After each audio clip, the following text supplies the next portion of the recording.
जो प्रोडक्ट होते हैं, जो डायरेक्ट सेलिंग के प्रोडक्ट होते हैं, वो कॉस्टली होते हैं। ऐसा लोगों के मन में धारणा है कि इसके जो प्रोडक्ट होते हैं वो मार्केट के प्रोडक्ट से कॉस्टली होते हैं। तो इसके विषय में आपको जानकारी के लिए बता दें कि इसके प्रोडक्ट कतई भी कॉस्टली नहीं होते हैं। अभी हमने आपको सिस्टम बताने का प्रयास किया कि डायरेक्ट सेलिंग और इनडायरेक्ट सेलिंग में बेसिकली डिस्ट्रीब्यूशन और एडवर्टीजमेंट का फर्क है। डिस्ट्रीब्यूशन का जिम्मा पब्लिक के पास है, एडवर्टीजमेंट का जिम्मा पब्लिक के पास है। लिहाजा कंपनी कोई उसका रेट बढ़ाकर आपसे नहीं वसूलती है।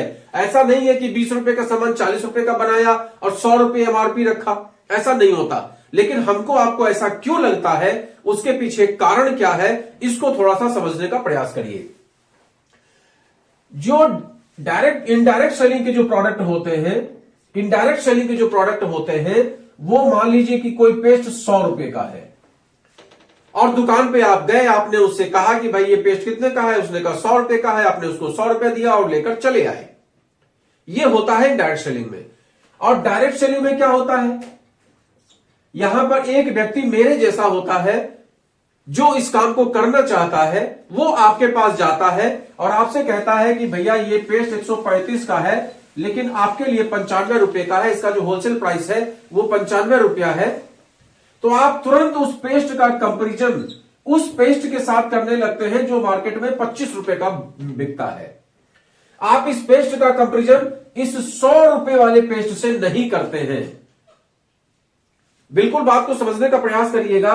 एक सेब का ठेला लगाए हुए हैं और बेहतरीन लाल लाल सेब बेच रहा है 100 रुपए में, और एक ठेला दूसरा लगाए हुए हैं, उसके पास छोटा छोटा सेब है, थोड़ा सा सड़ा गला है, आप उसको 80 रुपए में बेच रहा है। अब हम लेने गए इस वाले व्यक्ति के पास और ये बेच रहा है 100 रुपए में।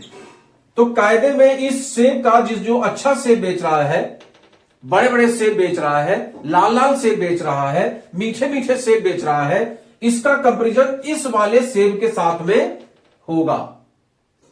लेकिन आप क्या करते हैं, तुरंत उससे बोलते हैं कि भाई ये बड़ा बंदा तो 80 रुपए का दे रहा है, आप क्यों 100 रुपए का दे रहे हो।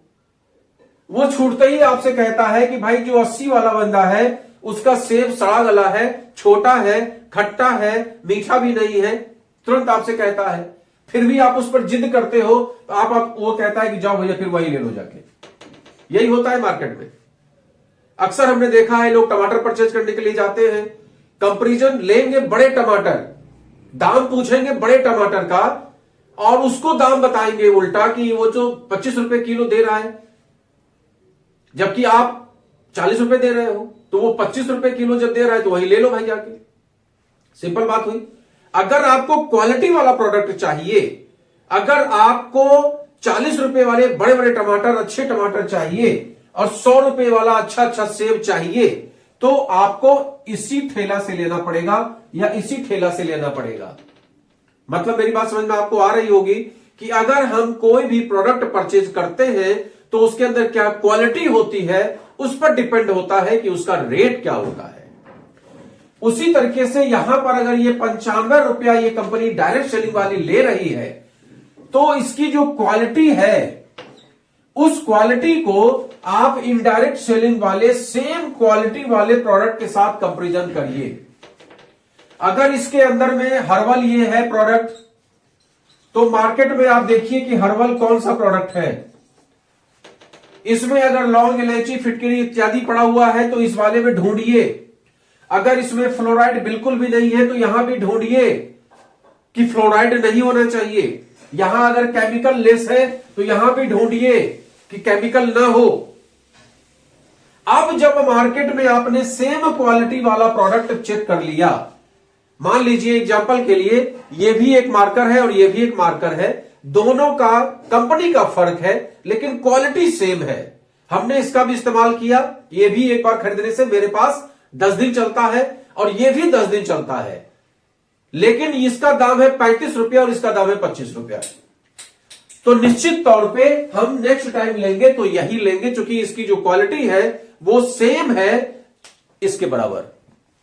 लेकिन अब दूसरा चीज समझिए कि ये मार्कर बहुत सॉफ्ट चलता है, और इसका जो इंक है वो काफी गाढ़ा भी है, और ये उसी तरीके से 15 दिन चलता है, लेकिन ये 20 दिन ही चलता है।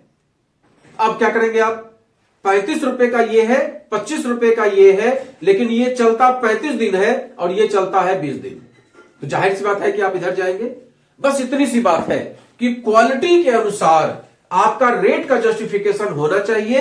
सिंपल सी बात ये होती है, अगर रेट का जस्टिफिकेशन क्वालिटी के साथ है, मतलब उस प्रोडक्ट में जो क्वालिटी है, उस क्वालिटी के मार्केट के प्रोडक्ट को आप ले लीजिए, आप देखेंगे कि हमेशा ही डायरेक्ट सेलिंग का प्रोडक्ट आपको सस्ता ही मिलेगा। लेकिन हम लोग ऐसा नहीं करते हैं। हम हल्दी का पाउडर, अगर हम ये हल्दी का पाउडर, ये हल्दी का आप देख रहे हैं, मार्केट में आप लेने जाएंगे तो मार्केट में सड़ी गली कंपनी का कोई पैकिंग आप उठाएंगे जो सबसे ज्यादा सस्ता वाला बेच रहा होगा, जो भले ही चावल का कना बेच रहा होगा, आप लोगों को जानकारी नहीं है, लेकिन एक्चुअल सच्चाई यही है कि लोग कलर और चावल मिला के हल्दी में डाल के पीस के आपको खिला रहे हैं। ये तो तब भी गनीमत है। और जिन लोगों ने कलर भी बहुत घटिया क्वालिटी का लिया है और वो कलर आपको खिला रहे हैं, आप सोचिए कि आपके दाल में कलर तो बहुत अच्छा आ रहा है, लेकिन वो आपकी सेहत के लिए कितना नुकसानदायक है, ये आप खुद सोच के देखिए। और एक तरफ ये कंपनी आपसे कह रही है कि भाई हम आपसे 2 रुपया ज्यादा ले रहे हैं उस घटिया कलर वाले प्रोडक्ट के कंपैरिजन में, लेकिन आपको हम ऑर्गेनिक प्रोडक्ट खिला रहे हैं, आपको हम विदाउट केमिकल वाला प्रोडक्ट दे रहे हैं, शुद्ध हल्दी हम पीस के दे रहे हैं, साथ में करकुमिन 100% इसके अंदर में है, वो आपको हम हल्दी खिला रहे हैं। तो आप इसका कंपैरिजन करना स्टार्ट कर देते हैं। भाई क्वालिटी होगी तो थोड़ा सा तो कॉस्टली होगा मार्केट कंपैरिजन में।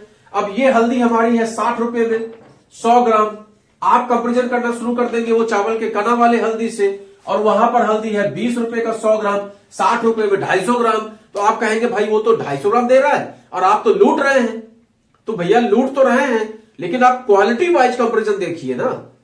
इतना विवेक तो होना चाहिए आपके अंदर कि आप मार्केट में एक साड़ी 200 की भी मिलती है, एक साड़ी 2000 की भी मिलती है। अब 2000 वाली जो साड़ी है उसका कंपैरिजन आप 200 वाली साड़ी से करने लगे और दुकानदार से बहस करना स्टार्ट कर दिए कि भाई तुम्हारी वहां तो फलानी दुकान पे 200 की साड़ी मिल रही है, तो 2000 की साड़ी क्यों दे रहा है भाई। तो ऑब्वियसली अगर आपका वो बजट नहीं है, आपका वो स्टैंडर्ड नहीं है लेने का, तो भैया राम राम, दूर से प्रणाम, मत जाइए उस दुकान पे जहां 2000 की साड़ी बिकती है। लेकिन ऐसा तो नहीं है कि मार्केट में 2000 की साड़ी और 20000 की साड़ी नहीं बिकती है, क्वालिटी होती है बस उसके अंदर में। इतना सा फर्क हमको आपको समझना पड़ेगा, जो हमने आपको शुद्ध हिंदी में बताने का प्रयास किया कि इस डायरेक्ट सेलिंग के जो प्रोडक्ट होते हैं उल्टा मार्केट के कंपैरिजन में सस्ते होते हैं, न कि महंगे होते हैं। क्योंकि डायरेक्ट सेलिंग की जो कंपनियां होती हैं वो माउथ पब्लिसिटी पे चलती हैं। डायरेक्ट सेलिंग की जो कंपनियां होती हैं वो माउथ पब्लिसिटी पे चलती हैं, और इसका प्रचार हम तभी ढंग से कर पाएंगे जब इसके प्रोडक्ट अच्छे होंगे, गुणवत्ता युक्त होंगे और मार्केट से कंपीट कर पाएंगे।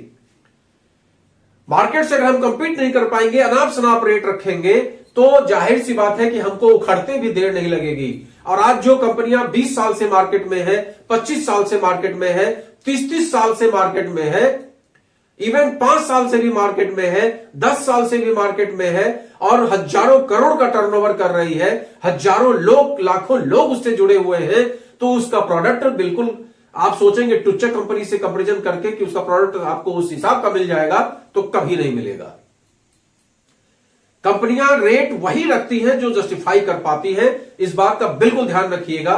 कोई भी कंपनी रेट बढ़ाकर कभी मार्केट में सर्वाइव नहीं कर सकती है। अगर ये मार्कर है और कोई कंपनी यही सेम क्वालिटी का 100 रुपए में बेचने लगे, तो आप खुद समझ लीजिए कि उस कंपनी का बंटाधार होने वाला है, क्योंकि उसका मार्कर बिकने वाला नहीं है।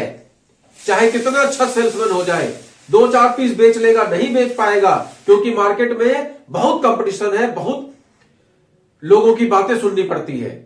इतना आसान नहीं है। इसलिए ये दिमाग से बिल्कुल निकाल दीजिए कि कोई भी कंपनी प्रोडक्ट का रेट बढ़ाकर आपसे पैसा वसूलती है, ऐसा कुछ नहीं होता। डायरेक्ट सेलिंग का प्रोडक्ट कभी भी महंगा नहीं होता है। ये एक मीथ है, एक झूठ है, एक अफवाह है, इसको समझने का प्रयास करना चाहिए।